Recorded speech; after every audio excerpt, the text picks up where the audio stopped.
Hey guys, it's Travis from bpnorthwest.com. Today we got a real easy one for you. What we're going to do is show you how to swap out the brake pads on your British car. Now if you take a look at your car and you have those real dusty, dirty looking rims, you know, that have that black stuff all over them, what that is that's brake dust coming off of your pads.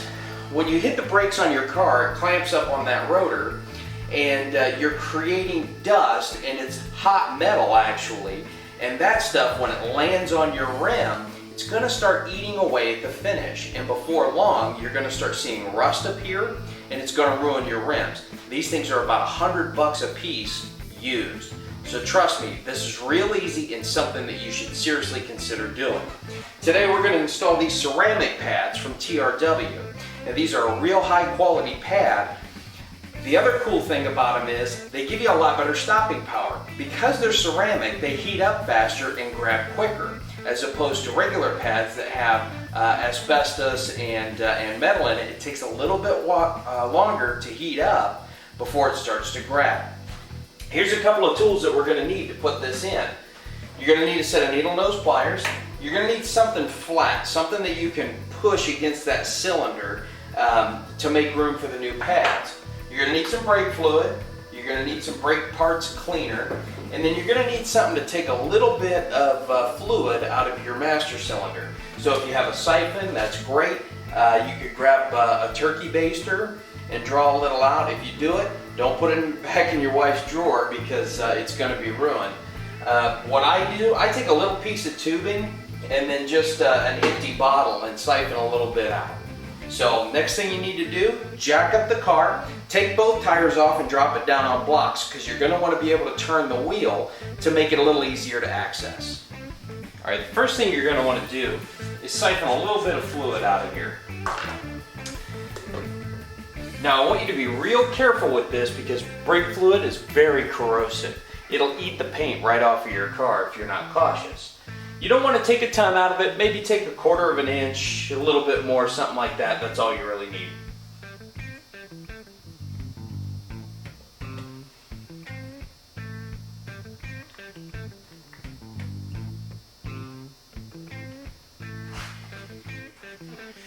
Now to show you how easy this job is, I'm going to have my 8-year-old son Alex do it for me.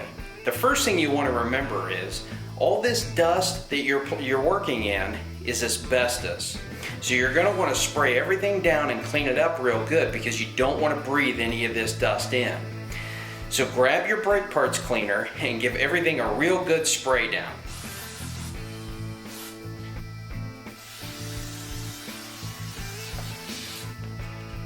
The next thing you're going to want to do is grab your needle nose pliers and pull out the cotter pins that are holding the assembly together.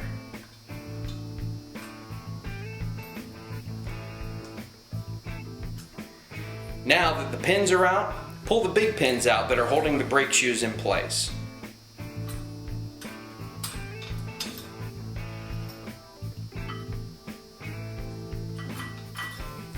Now the next thing you're going to want to do is pull those anti-squeal pads out, and those are those big brass parts. Now slide the brake shoes out.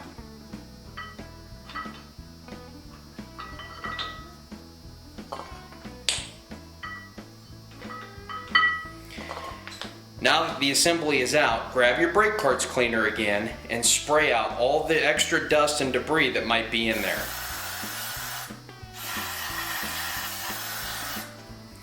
Now grab your flat bar and pry against those cylinder heads to make room for the new part.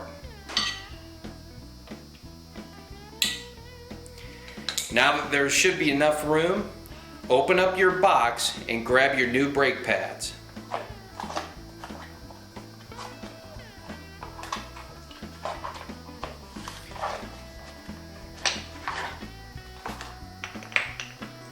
Okay, put your new brake pads in place, one on either side.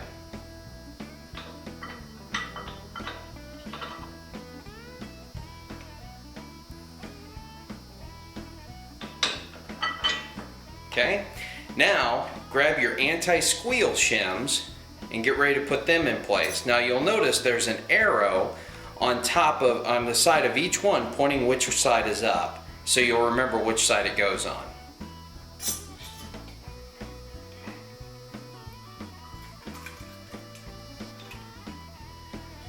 Now grab your pins and slide them in. And remember, those pins come in from the back side.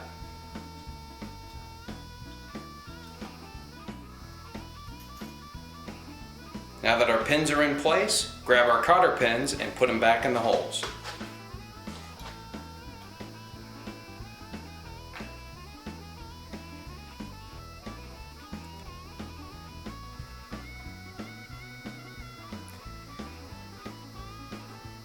That's it. You're ready to do the other side.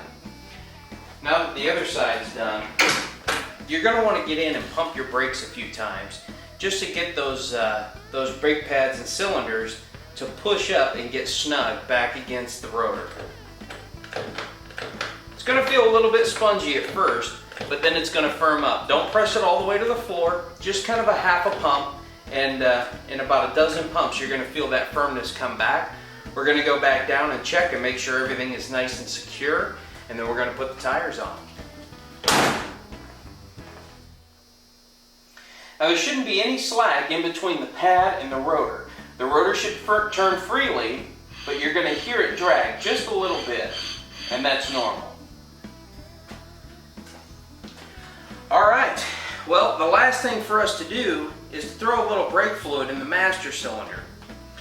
Now you don't want to put the brake fluid in until you get the tires back on, the blocks out, and this is sitting in its natural state, because at an angle we could overfill this, and that's dangerous.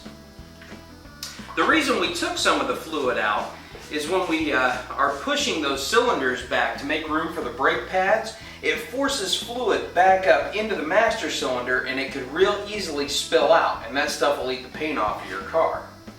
Well, that's how you change the brake pads on your British car. As always, if you run into any snags along the way, give us a call at 503-864-2001. And if you have any projects coming up that you'd like to see us get down on film, drop us a line at howto@bpnorthwest.com. Thanks again for watching. Enjoy the ride.